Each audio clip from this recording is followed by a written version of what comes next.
Hello friends, कैसे हैं आप सब लोग। आशा करता हूँ कि आप सब लोग बहुत अच्छे होंगे, मस्त होंगे, स्वस्थ होंगे।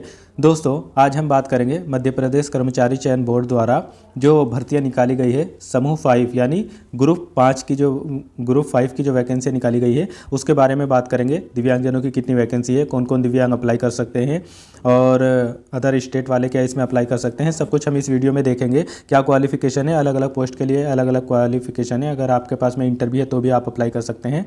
तो इसमें लास्ट तक, क्योंकि ये 96 पेज का पूरा पीडीएफ है तो इसमें काफ़ी टाइम लग सकता है, थोड़ा सा वीडियो लंबा हो जाएगा। बहुत ज़्यादा लंबा नहीं करेंगे, 96 पेज में तो बहुत लंबी हो जाएगी।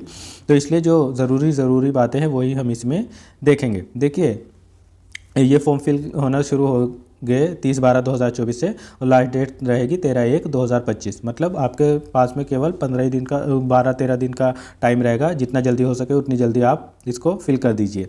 अगर कोई संशोधन वगैरह है तो वो 30 से 18 तक हो जाएगा। और इसमें आपकी परीक्षा जो होगी वो 15 फरवरी 2025 से प्रारंभ हो जाएगी। और ये कब तक चलेगी ये पता नहीं, क्योंकि काफ़ी सारी पोस्टें हैं तो अलग अलग पोस्ट में एक व्यक्ति अलग अलग पोस्ट में भी अप्लाई कर सकता है। ये नहीं कि एक ही पोस्ट में केवल अप्लाई कर पाएगा। और इसके अलावा जो ज़रूरी बातें हैं, हाँ, जैसे इसमें जो जनरल की फ़ीस लगेगी वो 500 रुपये फ़ीस लगेगी। और जो केवल मध्य प्रदेश के मूल निवासी है, अनुसूचित जाति, अनुसूचित जनजाति या दिव्यांगजन, उनकी 250 फ़ीस लगेगी। और ये सीधी भर्तियाँ हैं आपके लिए। जब आपकी इसमें परीक्षा होगी तो प्रश्न पत्र की संख्या केवल एक ही रहेगी। कुल अंक इसमें 100 रहेंगे, 100 अंक का रहेगा। और आपसे सामान्य ज्ञान, सामान्य हिंदी, सामान्य अंग्रेजी, सामान्य गणित, सामान्य विज्ञान, सामान्य अभिरुचि के 25 क्वेश्चन और तकनीकी ट्रेड पर आधारित प्रश्न जो जिस पोस्ट में होंगे उससे रिलेटेड आपके 75 प्रश्न होंगे, पूछे जाएंगे। अगर हम इसमें एज की बात करें तो 18 वर्ष से अधिकतम आयु सीमा 40 वर्ष की होनी चाहिए। बाकी जो दिव्यांग वगैरह है मध्य प्रदेश के, एमपी के, उनको 5 वर्ष की छूट मिलेगी।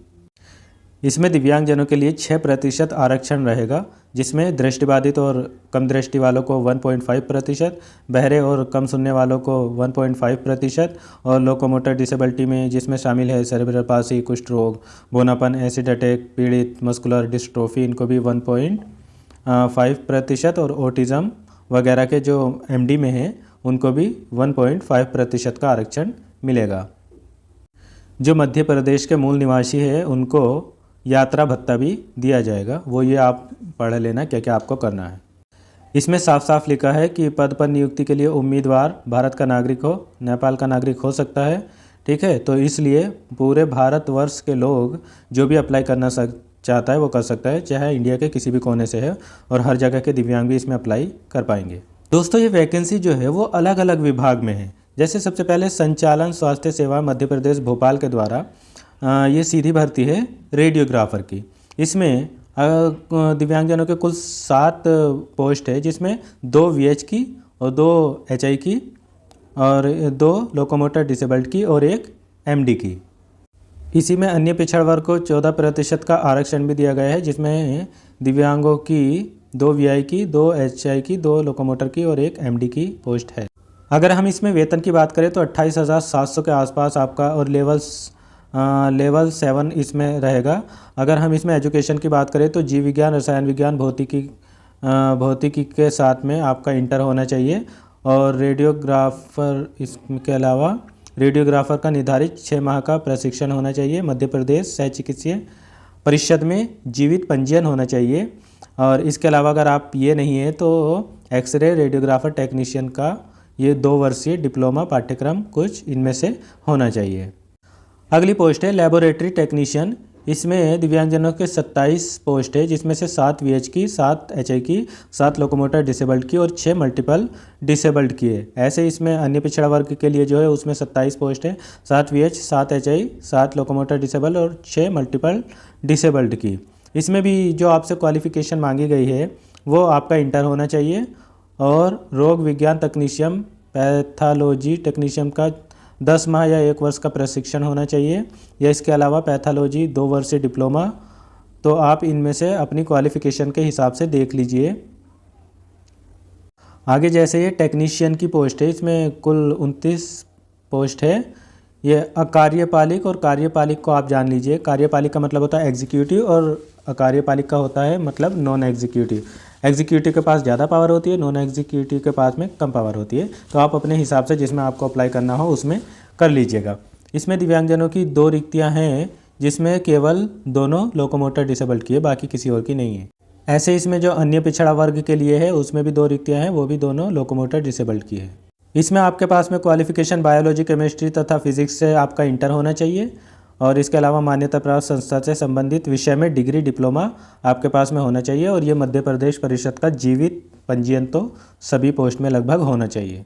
अगली पोस्ट है टेक्नीशियन असिस्टेंट, जिसमें कुल 41 पद है, जिसमें से दिव्यांगजनों के 2 पद है जिसमें दोनों लोकोमोटर डिसेबल्ड के हैं। ऐसे अन्य पिछड़ा वर्ग में अगर देखें तो इसमें कुल 36 है और इसमें भी 2 पोस्ट है जो लोकोमोटर डिसेबल्ड की है और शेष 13% में तो नहीं है।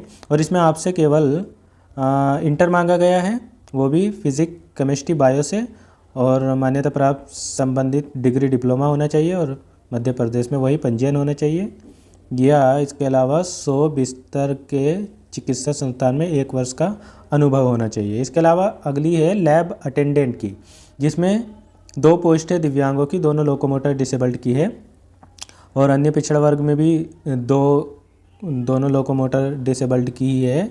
और इसमें आपसे केवल जो मांगा गया है वो बायोलॉजी, केमिस्ट्री तथा फिजिक्स से इंटर मांगा गया है केवल। अगली फिर टेक्नीशियन का ही है, उसमें डिसेबल्ड की 1 पोस्ट है केवल लोकोमोटर डिसेबल्ड की। और इसके अलावा अगला टेक्नीशियन असिस्टेंट, इसमें भी लोकोमोटर डिसेबल्ड की 1 ही पोस्ट है। इसके लिए आपके पास में वही बायोलॉजी, केमिस्ट्री, फिजिक्स से इंटर होना चाहिए और मान्यता प्राप्त संस्था से डिप्लोमा होना चाहिए और मध्य प्रदेश में जीवन पंजीयन होना चाहिए। ये सारी क्वालिफ़िकेशन आप अपने हिसाब से देख लीजिएगा। फिर लैब अटेंडेंट की दोबारा से है, इसमें डिसेबल्ड की लोकोमोटर की 1 पोस्ट है और इसमें आपसे केवल इंटर मांगा गया है बायो, केमिस्ट्री और फिजिक्स से। तो यहाँ पर टेक्नीशियन वगैरह के भी कई अलग अलग विभागों में अलग अलग तरीके से इसमें टेक्नीशियन के, अटेंडेंट के बहुत सारे पद दिए गए हैं। तो आपको जिसमें भी अप्लाई करना है उसके हिसाब से आप इसमें देख लीजिएगा। अगर आपने बायोलॉजी, केमिस्ट्री और फिजिक्स से इंटर किया है और उसके अलावा आपके पास में मान्यता प्राप्त संस्था से डिप्लोमा डिग्री है और मध्य प्रदेश परिषद का जीवित पंजीयन है, तो वो इसमें अप्लाई कर सकते हैं। और इसमें देख लेते हैं क्या क्या इम्पोर्टेंट है। अगर कोई महिला अभ्यर्थी है जो नर्सिंग ऑफिसर की पोस्ट है, कुल 13 पोस्ट है और ये 13 की 13 जो पोस्ट है लोकोमोटर डिसेबल्ड के लिए आरक्षित है, केवल महिलाओं में। केवल एलडी दिव्यांग हेतु अगर कोई एलडी दिव्यांग है तो वो इसमें अप्लाई कर सकती हैं। 13 पोस्ट आपके लिए रिजर्व है। ऐसे महात्मा गांधी स्मृति चिकित्सा महाविद्यालय इंदौर में भी रेडियोग्राफी और टेक्नीशियन की है, लोकोमोटर की 1 पोस्ट है यहाँ पर। तो मैंने बताया था आपको कि अलग अलग विभाग में अलग अलग तरीके से ये पोस्टें है। बाकी अगर कोई दिव्यांग भाई बहन ऐसे हैं जिनको देखने में प्रॉब्लम है या लिखने में प्रॉब्लम है तो वो उनको राइटर मिलेगा, वो अपना राइटर ले सकते हैं। बाकी दिव्यांग को एक्स्ट्रा टाइम मिलेगा जो राइटर लेंगे। जो दिव्यांग भाई बहन हैं उनकी जो परीक्षा कक्ष है वो भी मतलब भूतल पर ही रहेगा। इसमें आरक्षण जो दिया जाएगा वो दिव्यांग हो या कोई भी हो, वो उन्हीं लोगों को मिलेगा जो मध्य प्रदेश के रहने वाले हैं। मतलब जो एमपी के मूल निवासी है उन्हीं लोगों को आरक्षण दिया जाएगा, वो चाहे दिव्यांग हो या SC ST कोई भी हो। अदर स्टेट के दिव्यांग हो या SC ST कोई भी हो, उनको सबको वहाँ पर जनरल में क्वालिफाइड करना होगा। ये इसमें साफ साफ लिखा हुआ है। तो लगभग मैंने आपको इसमें बता ही दिया कि क्या क्या इसमें कंडीशन है। अप्लाई इसमें देश के किसी भी कोने से कर सकते हैं, लेकिन आरक्षण केवल मध्य प्रदेश के लोगों को ही मिलेगा। बाकी अदर स्टेट वालों को जनरल में क्वालिफाइड करना होगा। तो अगर आपके पास में इन जितनी भी ये पोस्ट दी हुई है इनसे रिलेटेड क्वालिफ़िकेशन है, आपके पास में PCB से यानी फिज़िक्स, केमिस्ट्री और बायो से इंटर तो होने चाहिए। उसके अलावा जिस पोस्ट में डिप्लोमा मांगा गया है, डिप्लोमा और मध्य प्रदेश के पंजीयन जीवित प्रमाण पत्र जो है मांगा गया है, वो अगर आपके पास में है तो आप इसमें अप्लाई ज़रूर करिए, क्योंकि ठीक ठाक पोस्ट है। अगर आप अप्लाई करेंगे तो ठीक रहेगा। ठीक है, वीडियो अच्छी लगी हो तो लाइक शेयर ज़रूर करना। चैनल को सब्सक्राइब ज़रूर करना। Thank you so much.